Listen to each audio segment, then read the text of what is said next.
Bismillahirrahmanirrahim. Assalamualaikum warahmatullahi wabarakatuh. Alhamdulillahi rabbil alamin, alladzi hadana li hadza wa ma kunna linahtadiya laula an hadana Allah. Asyhadu an la ilaha illallah wahdahu la syarika lah wa asyhadu anna Muhammadan abduhu wa rasuluh. Allahumma salli wa sallim wa barik ala nabiyyika wa rasulika Muhammad wa ala alihi wa ashabihi wa man sara ala nahjihi wa ihtada bihadihi wa taba'a asarahu ila yaumil qiyamah. Amma ba'du. Ma'asyiral muslimin wal muslimat, para jamaah, para ikhwan, para akhwat yang semoga senantiasa dirahmati, diberkahi dan diridhai oleh Allah Subhanahu wa taala. Alhamdulillah, Allah Subhanahu wa taala mempertemukan kita kembali pada malam Senin seperti biasa. Kita mempelajari ayat-ayat Allah Subhanahu wa taala, mempelajari hadis-hadis Nabi Muhammad sallallahu alaihi wasallam, terutama yang berkaitan dengan mendidik putra-putri kita menjadi anak-anak yang saleh, menjadi putri-putri yang salihah. Maka kita akan lanjutkan pembacaan kita pada kitab Fiqhu Tarbiyatil Abna karya Syekh Mustafa Al-Adawi hafizahullahu ta'ala. Pembahasan kita kemarin membahas masalah bahwasannya anak-anak itu tidak hanya terpengaruh oleh orang tua saja, melainkan banyak hal-hal yang bisa mempengaruhi seorang anak. Kemarin kita sudah sebutkan beberapa hal, diantaranya saudara sendiri, ya, kemudian teman-temannya, guru-gurunya, media-media, ya, kemudian daerah dia tinggal dan yang lain sebagainya. Dan sekarang insya Allah kita akan bahas satu persatu. Yang kemarin berhenti poin kita pada pembahasan yang pertama, bagaimana pergaulan anak kita dengan saudara-saudaranya, yang dimana kita kemarin berhenti pada pembahasan hadis Nabi Sallallahu Alaihi Wasallam, yang dimana Nabi Sallallahu Alaihi Wasallam bersabda, muru auladakum bis salati wa hum abna'u sab'i sinin. Perintahkanlah wahai orang tua, wahai para wali, ya, anak-anak kalian untuk melaksanakan salat tatkala mereka menginjak usia 7 tahun. Wadribuhum 'alaiha wa hum abna'u 10 sinin. Dan pukullah mereka kalau mereka enggan untuk melaksanakan salat tatkala mereka sudah menginjak usia 10 tahun.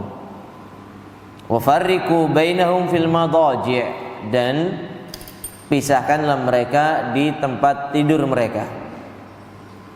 Qala Syekh Al-Muallif rahimahullahu taala, wa yatimmu at-tafriqu fil madaji'i awwalan li'anna an-nabiyyana sallallahu alaihi wasallam amarna bidzalika, thumma li'anna ittihadal madja' takshifu lil awrati wa ihtikakin bainal ajsami bima yuhiju 'ala syarri wal fasadi khasatan bainal murahikina wal murahiqat wa bainal murahikina anfusihim wa bainal murahiqati anfusihinna. Kata Syekh, dan dilakukan pemisahan di ranjang-ranjangnya, pemisahan anak-anak di tempat tidurnya. Yang pertama karena Nabi Sallallahu Alaihi Wasallam perintahkan, ya. Jadi sebenarnya para jamaah ini, ya, para kaum muslimin dan muslimat, kalau sudah Allah perintahkan, kalau sudah Nabi Sallallahu Alaihi Wasallam perintahkan, yakinlah bahwasanya di balik perintah tersebut ada kebaikan. Ya, makanya Abdullah bin Mas'ud radhiyallahu taala anhu, beliau pernah berkata, idza sami'tallaha yaqulu ya ayyuhalladzina amanu fa'au'iha sam'ak.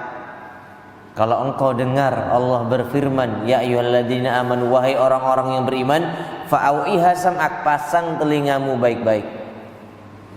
Fa innahu khairun yu'maru bihi, karena bakal ada kebaikan yang akan diperintahkan, au syarrun yunha anhu, atau ada kejelekan yang harus ditinggalkan.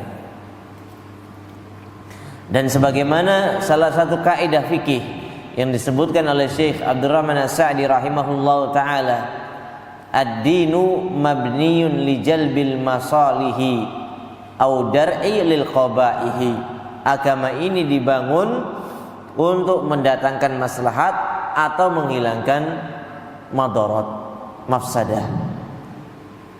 Maka ketika kita diperintahkan oleh Allah Subhanahu wa taala, yakinlah ada kebaikan yang diinginkan, ada keburukan yang dijauhkan. Bisa jadi kebaikan-kebaikan tersebut kita tahu, tapi kadang-kadang kebaikan-kebaikan tadi tidak kita ketahui. Jadi tahu atau nggak tahu, kita harus yakin ada kebaikannya. Bisa jadi keburukannya kita tahu, makanya kita disuruh menjauhi. Dan bisa jadi juga keburukannya tidak kita tahu, tapi yakinlah pasti ada keburukannya dalam larangan-larangan Allah Subhanahu wa taala. Maka kalau kita perhatikan kisahnya Nabi Ibrahim alaihi salatu wassalam, tatkala beliau meninggalkan istrinya Hajar dan putranya yang masih kecil Ismail, ya, alaihi wassalatu wassalam, ya, ditinggalkan Hajar dan putranya yang masih bayi di padang Sahara, tandus, tak ada tanaman, tak ada air, tak ada orang di sana. Ya, Masya Allah. Tentunya Hajar bingung. Ini kok bisa-bisanya Nabi Ibrahim meninggalkan kita, ya, di lembah, nggak ada tanaman, ya, ghairi di zar'in inda baitikal muharram, nggak ada tumbuhan, nggak ada air, ya, nggak ada orang lain. Maka Hajar pun bertanya kepada Nabi Ibrahim, Allahu amaraka bihadza, apakah Allah yang merintahkan jenengan seperti ini? Wahai Nabi Ibrahim, apakah Allah yang memerintahkanmu untuk meninggalkan aku dan Ismail di tempat yang semacam ini? Kalau ditaruh di Indonesia, di Jawa, nggak ada masalah insya Allah, ya, aman, ya. Tapi diletakkan di tanah tandus, nggak ada air, nggak ada tanaman, nggak ada orang. Maka bertanyalah Hajar, Allahu amaraka bihadza, apakah Allah yang memerintahkan jenengan seperti ini wahai Nabi Ibrahim, wahai suamiku? Maka kata Nabi Ibrahim, na'am, iya. Maka apa jawabnya Hajar? Ya, beliau mengatakan, idan lan yudayyi'ana. Kalau begitu Allah Subhanahu wa taala tidak akan menelantarkan kami. Masya Allah, ya. Keimanan yang sempurna, keimanan yang luar biasa. Istrinya seorang Rasul ulul azmi Nabi Ibrahim memiliki iman yang kuat. Beliau yakin kalau Allah yang perintahkan, pasti Allah juga yang menjamin kehidupannya.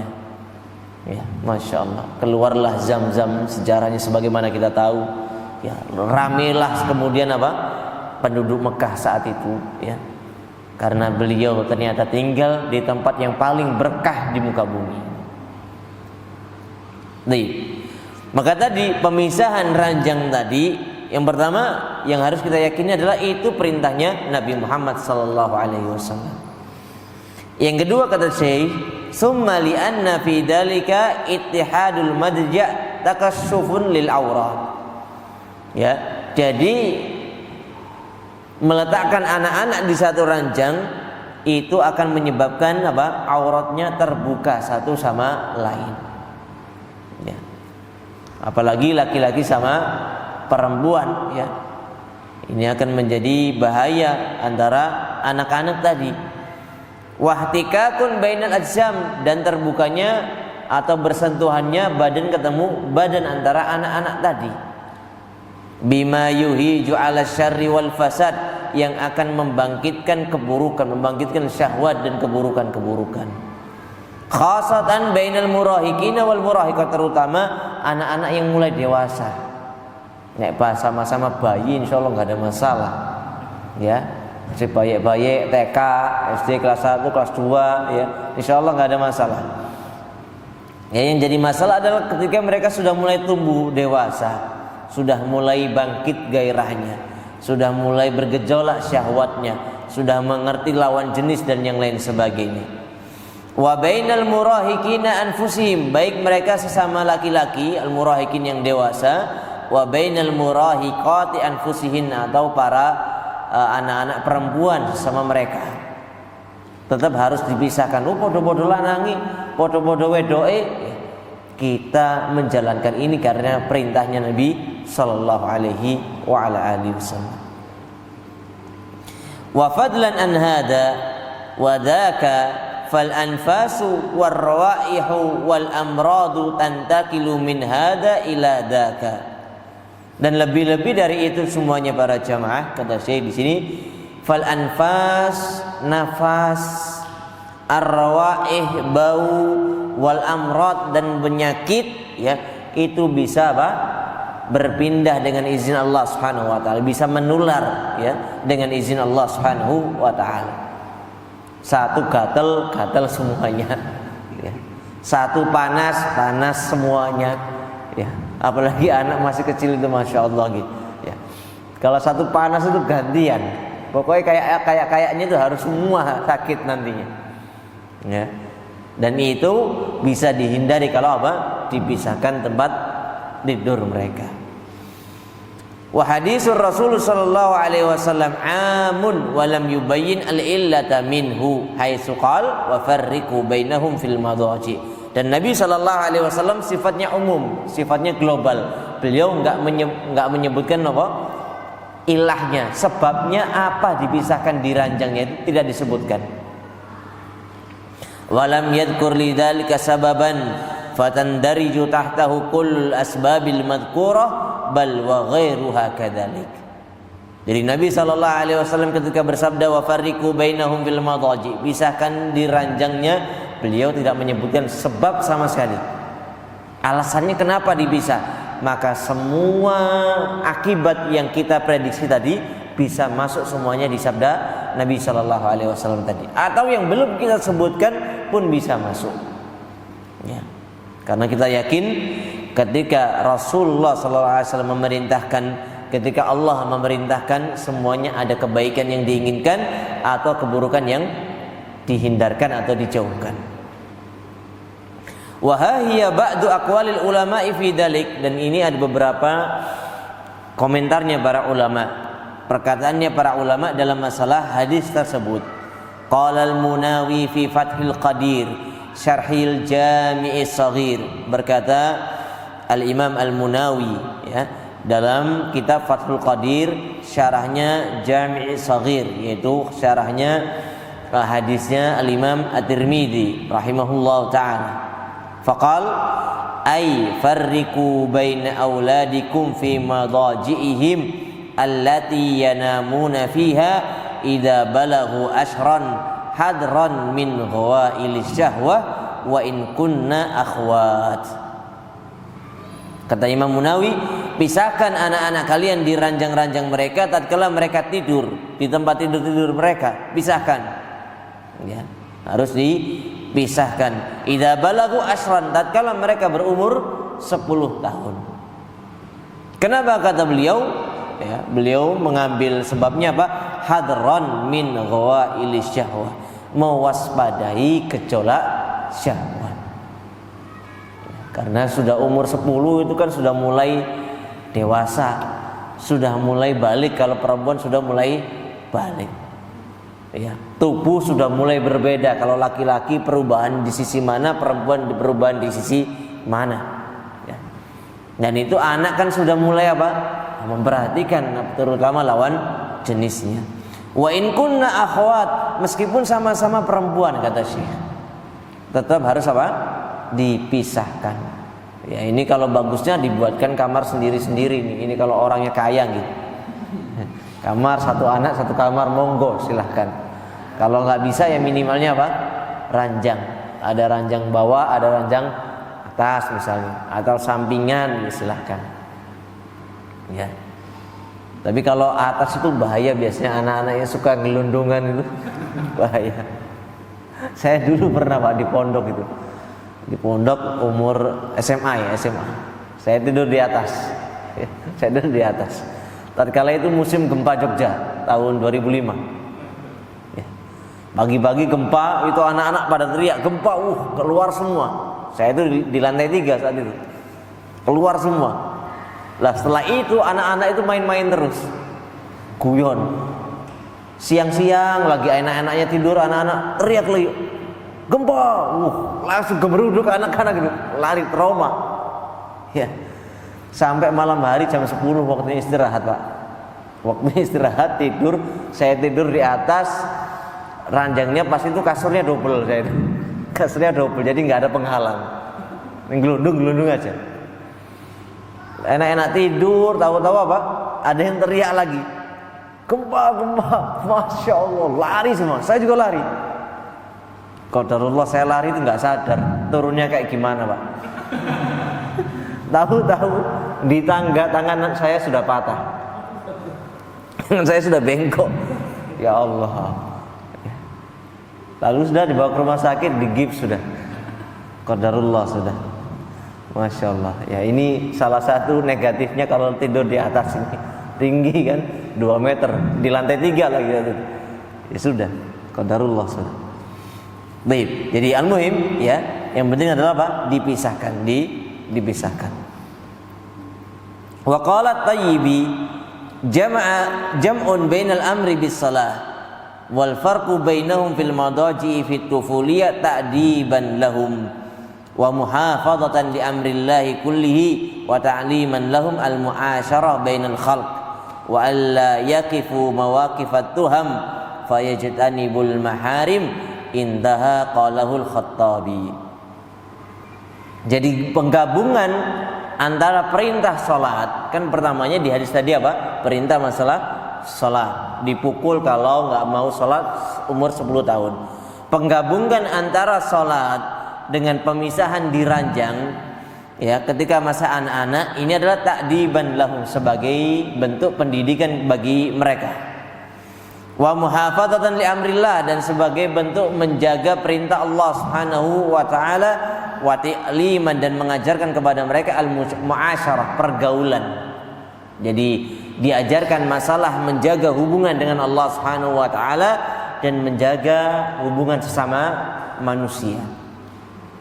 Wa alla yaqifu mawaqifat tuham, dan ini poinnya kata beliau, dan agar mereka tidak terjatuh di kondisi yang gampang untuk melakukan apa? At-tuham, tuduhan, fitnah. Jadi manusia itu, kita ini para jamaah dituntut untuk menghindari posisi atau keadaan di mana kita akan menjadi orang yang terfitnah atau tertuduh. Jadi kalau bisa menghindari fitnah, ya hindarilah. Ya, jangan kok kita menjatuhkan diri di kondisi yang mudah difitnah oleh siapa? Orang lain. Misalnya orang kalau sekarang, zaman sekarang ya, kalau orang pakai kupluk itu kan gampang dikira maling ya. Ya. Maka kita jangan sampai kita pakai kupluk begitu. Saya nggak maling, tenang aja. Kadang-kadang kan kita gitu. Saya lu nggak ngapa-ngapain. Mau ginian, mau gitu ya silakan, saya nggak ngapa-ngapain. Atau pakai sarung kerukupan gitu ya, misalnya nih. Ini kondisi yang gampang apa? Terfitnah. Maka kita harus hindari, bukan malah kita apa? Menyeburkan diri kita di fitnah tadi. Begitu pula dalam masalah apa? Tidur tadi. Anak-anak kita ajarkan apa? Agar tidur di tempat masing-masing, jangan sampai satu kasur 2 orang. Agar apa? Menghindari hal-hal yang menyebabkan apa? Fitnah. Hal-hal yang menyebabkan tuduhan-tuduhan suudzon dari kalangan manusia. Fayajtanibul maharim, maka mereka akan bisa lebih menghindari apa? Keharaman-keharaman Allah Subhanahu wa taala. Wa fi ta'liqi ala sunani Abi Dawud ma'a ma'alimis sunan Qala Asy-Syafi'i fil Mukhtasar wa 'alal aba'i wal ummahati an yu'addibu auladahum wa yu'allimuhum at-taharata was-shalah.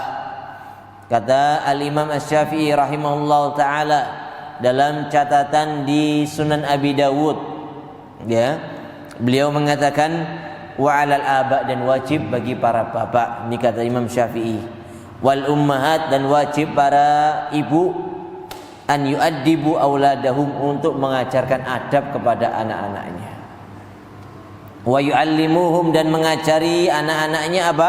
At-taharata, masalah bersuci, wassalah, dan masalah salat. Jadi menurut Imam Syafi'i, ketika Nabi SAW memerintahkan muru auladakum bisalah, ajarkan, perintahkan anak-anak kalian salat, maka menurut Imam Syafi'i ini enggak sekedar salat tok, tapi ajarkan juga apa?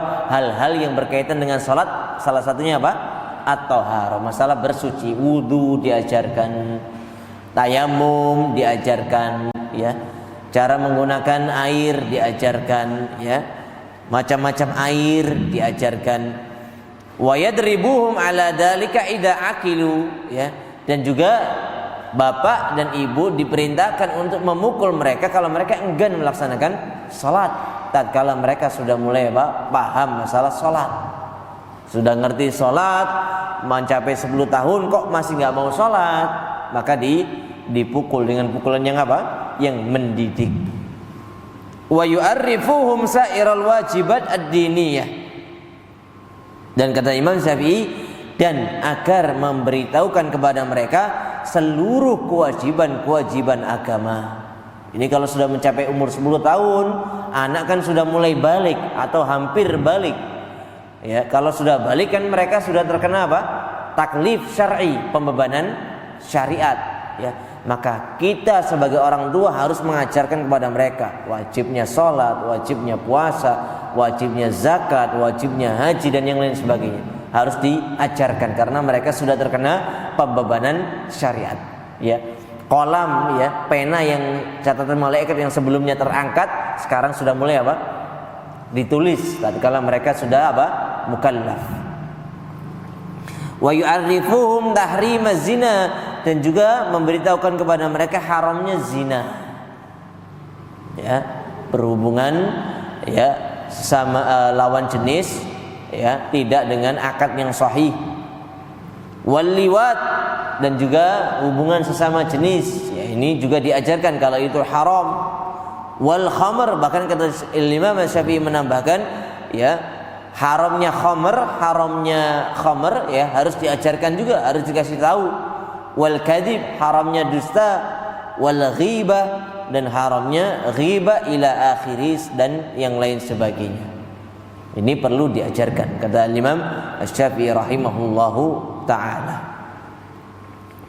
Wa fil 'aridah syarhat Tirmidzi wa hada ala tariqi tamrini ala ta'ah wa i'tiqadil ibadah liyablugha haddul wujubi fayashul alaihi. Kenapa diajarkan salat? Kata beliau di sini apa? Ini adalah latihan buat si anak tadi, agar ketika anak tadi sudah balik, kewajiban-kewajiban itu menjadi apa?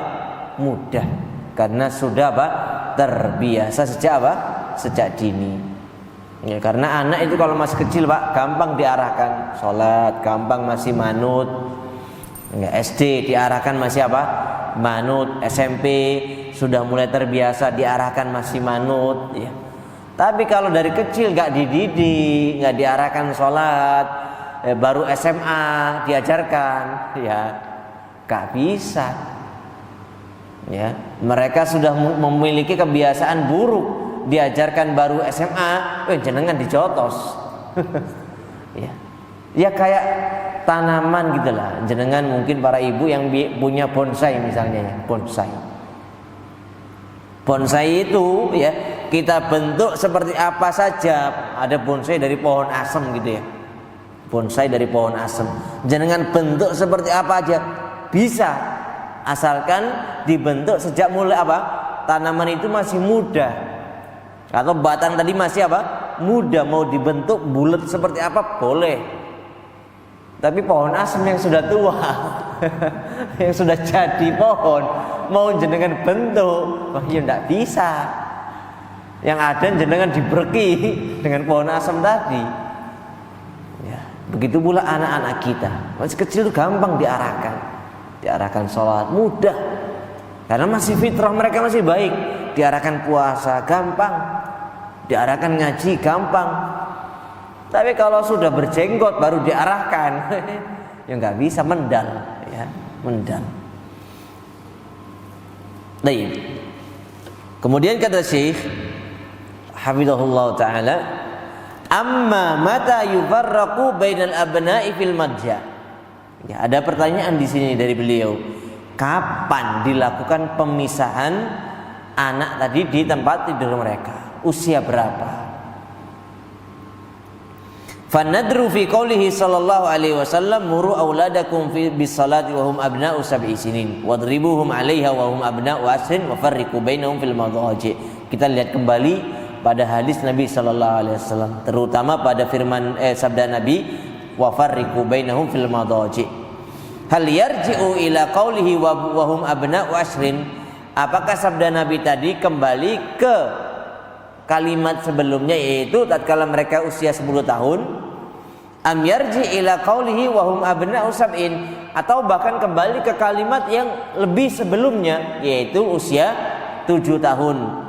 Am anna qaulahu wa farriqu bainahum bil madaji'i amrun mustaqillun la ta'alluqa bisinin, atau perintah Nabi tadi pisahkan di ranjang tidak ada kaitannya dengan umur. Itu adalah sesuatu yang mustaqil, yang berdiri sendiri, yang tidak ada kaitannya dengan umur sebelumnya. Jadi di sini Syekh mencoba kita untuk mengajak diskusi. Ya, sabda Nabi pisahkan ranjang mereka, pisahkan tempat tidur mereka, itu tatkala mereka 7 tahun kah? Tatkala mereka 10 tahun kah? Atau tidak ada kaitannya dengan umur-umur tadi? Bimakna annal hadis yasluhu an yakuna ma'nahu fihi taqdimun wa ta'khir. Jadi hadis itu kalau menurut saya ya bisa saja 7 tahun bisa, 10 tahun bisa, enggak ada kaitannya dengan umur bisa. Ya, tapi kebanyakan para ulama menyebutkan bahwasanya pemisahan itu tatkala usia 10 tahun karena itu yang terdekat. Tapi menurut Syekh di sini fakullu qaulin minal qaulaini lahu wajhun. Semua ikhtilaf, perbedaan pendapat yang ada sisinya masing-masing. Wadzahiru indi, tapi yang nampak bagiku, kata Syekh Mustafa Al-Adawi, menurut beliau apa? Pandangan beliau apa? Annat tafriqa fil madja' mahalluhu idza wujida syarru wal fasad. Pemisahan di tempat tidur itu enggak ada kaitannya dengan umur. Enggak 7 tahun, enggak 10 tahun, tapi kaitannya adalah kalau sudah ada tanda-tanda akan adanya keburukan dan kerusakan. Ya, bisa jadi sejak 7 tahun. Ya, bisa jadi baru muncul 10 tahun. Jadi selama orang tua kapanpun dia sudah melihat kayaknya ada hal yang tidak beres gitu ya, maka dia harus apa? Orang tua harus memisahkan ranjangnya anak-anak tadi. Ya, meskipun masih apa? Masih kecil. Ya, maka ketika ada yang nggak beres, ada hal-hal yang udah mulai harus dipisah nih, maka orang tua harus apa? Segera memisahkan anak-anak tersebut. Wa idza wujidal marad wal ada, di antaranya kata Syekh ketika ada sakit, ya ada penyakit di antara mereka, meskipun fi ayyi sinnin kana dalika, di umur berapapun itu, ya bisa jadi masih bayi, ya bisa jadi masih 5 tahun, tapi tatkala ada kerusakan, salah satunya adalah sakit, maka harus segera apa? Dipisahkan. Bahasanya sekarang apa? Dikarantina gitu ya, dikarantina. Dipisahkan. Karena kalau pilek satu dibiarkan bareng ngumpul kayak kobokan gitu ya, ya wis pilek semua. Demam satu, demam semua. Batuk satu, batuk semua. Ya, karena penyakit bisa menular dengan izin Allah Subhanahu wa taala. Wala yutrakul waladu ma'al bint bal wala ma'a akhihi bal wala ma'a nafsihi amama syashatil video wa tilfiziyuna allati tansurul aflamar radilah wa tabussul aghanil khali'ah fakam min musibatin hadasat bainal maharimi bisababi dalika. Dan jangan sampai anak itu ditinggalkan bersama anak perempuan yang lain. Anak laki-laki jangan sampai ditinggalkan sama anak perempuan. Bahkan anak laki-laki jangan ditinggalkan sama anak-anak laki-laki yang lain. Bal wala ma'a nafsi, bahkan anak-anak jangan ditinggalkan sendirian. Kapan itu? Amama syashatil video, di depan layar televisi, di depan layar HP yang menyebarkan film-film yang tidak baik, tontonan-tontonan yang tidak baik, atau nyanyian-nyanyian yang tidak baik. Betapa banyak musibah yang terjadi gara-garanya hal tersebut. Apalagi zaman sekarang, Masya Allah, HP ini repot ya. Kita sebagai orang tua kerja perlu HP. Tapi anak itu iri, bapak HP-an terus padahal bapaknya kerja. Ya. Ya. Bapak HP-an terus padahal bapaknya kerja. Lah anaknya iri, padahal anaknya kalau HP-an mainan gitu ya. Anaknya kalau HP-an nonton YouTube terus gitu ya. Yang nggak jelas ditonton semuanya. Ya. Padahal bapaknya kalau lihat HP bukan main-main tapi apa? Kerja, atau mungkin belajar, atau mungkin dengar kajian, atau mungkin itu dan yang lain sebagainya. Ada kebutuhan lah yang dilakukan oleh siapa? Seorang ayah atau ibu tadi, atau ibu belajar masak misalnya. Ya, ada hal yang baik yang dilakukan oleh orang tuanya, tapi anak nggak mau ngerti, Pak. Anak pengennya pokoknya bapak HP-an, yuk aku HP-an. Ibu HP-an, yuk aku oleh HP-an. Padahal HP-annya mereka bermain, padahal HP-annya mereka tidak terkontrol dengan baik, HP-annya mereka tidak bisa dikondisikan dengan baik. Maka orang tua harus bisa mengkondisikan mereka dengan baik. Membatasi misalnya, membatasi tontonannya misalnya, membatasi penggunaannya dan yang lain sebagainya. Wa kadzalika fal turai siyabal fatayat fil buyut fala takun siyaban yuftanu biha ikhwanuhunna dzukur wa tulfitu andarahum ilal muharram wa tuhayyiju fihimul kamin.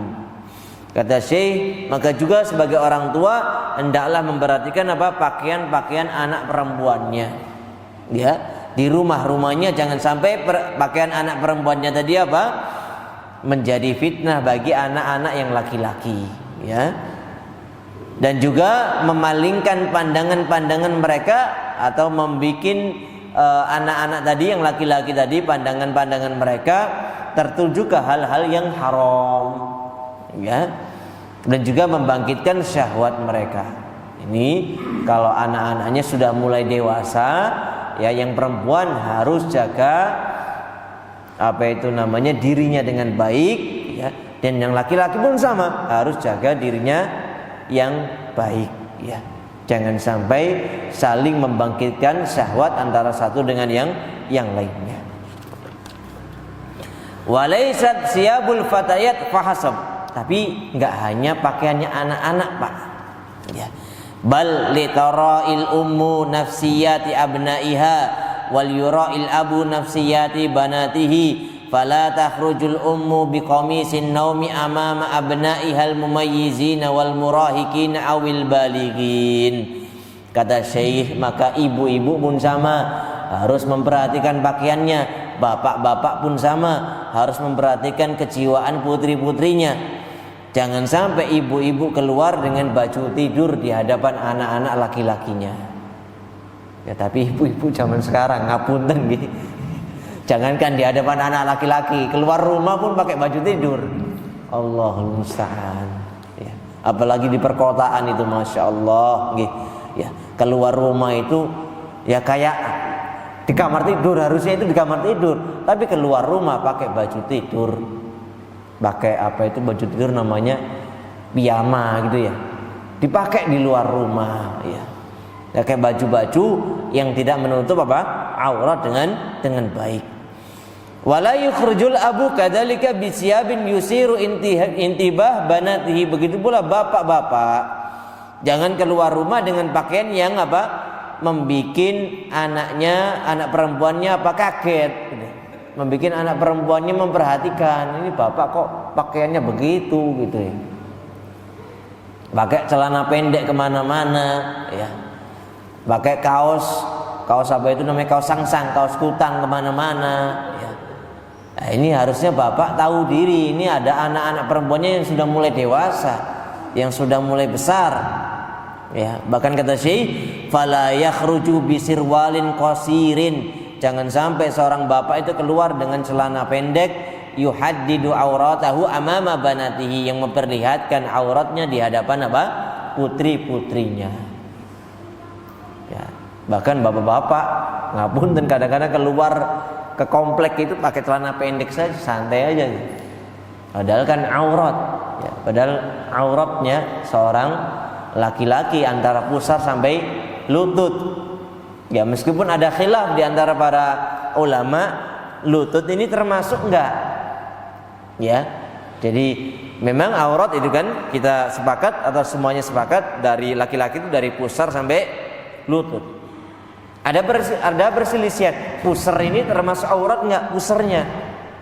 Kalau bawahnya pusar, ya pusarnya aurat enggak? Dengkul pun sama, lutut pun sama. Lutut ini ada perselisihan, aurat atau enggak? Ya. Tapi ada kaidah fikih ya, al-khuruj minal khilaf mustahab ya. Keluar dari perselisihan yang ada itu dianjurkan. Kalau ini diperselisihkan, ada yang bilang aurat, ada yang bilang enggak, maka lebih baiknya ditutupi. Ya, ada baiknya apa? Ditutupi. Kalau kita tutup, nah kita lepas dari perselisihan yang ada. Ya. Kalau seandainya ada yang menganggap itu bukan aurat, ya sudah. Dengkul boleh terlihat, tapi atasnya dengkul tetap apa? Aurat. Ya. Tapi bapak-bapak biasanya masya Allah pakai celana pendek sampai segini. Pede sekali ya. Kalau saya sendiri nggak pede, wis cungkring. Kono dagingi opo sing dipedekno gitu ya. Masya Allah ya. Fa inna hadza kulluhu yusiru syarr wa yuhayyiju 'alal fawahish. Karena ini semuanya membangkitkan keburukan-keburukan dan juga membangkitkan hal-hal yang fahish, perbuatan-perbuatan keji, zina dan yang lain sebagainya. Wallahu la yuhibbul fasad, dan Allah Subhanahu wa taala tidak mencintai yang namanya apa? Keburukan. Wa samma adabun jalilun qad nabbahtu alaihi fi kitabi fiqh ta'amuli bainaz zaujain. Dan di sana ada adab yang indah yang sudah aku berikan poin perhatian ya, sudah aku berikan peringatan dalam kitabku yang lain, kata Syekh, yaitu fiqh ta'amul bainaz zaujain. Ya, muamalah antara suami istri ya. Alal abawaini ayyulahidanihi wa yukaimanihi fil usrah. Yang mana orang tua harus menegakkan ini, adab ini. Ala wa huwa ma amarallahu ta'ala bihi haitsu qala subhanahu, yaitu adab yang Allah perintahkan di surat apa? An-Nur ayat 58 sampai 59. Qala ta'ala ya ayyuhalladzina amanu liyasta'dinukumul ladzina malakat aymanukum walladzina lam yablughul huluma minkum salasa marrat min qabli salatil fajri wa hina tad'una siyabakum minadh dhahirah wa min ba'di salatil isya salasu awratil lakum laisa 'alaikum wa la 'alaihim junahun ba'dahunna tawafuna 'alaikum ba'dukum 'ala ba'din kadzalika yubayyinullahu lakumul ayat wallahu 'alimun hakim. Wa idza balagal atfalu minkumul hulum falyasta'dinu kama sta'danal ladzina min qablihim kadzalika yubayyinullahu lakum ayatihi wallahu alimun hakim.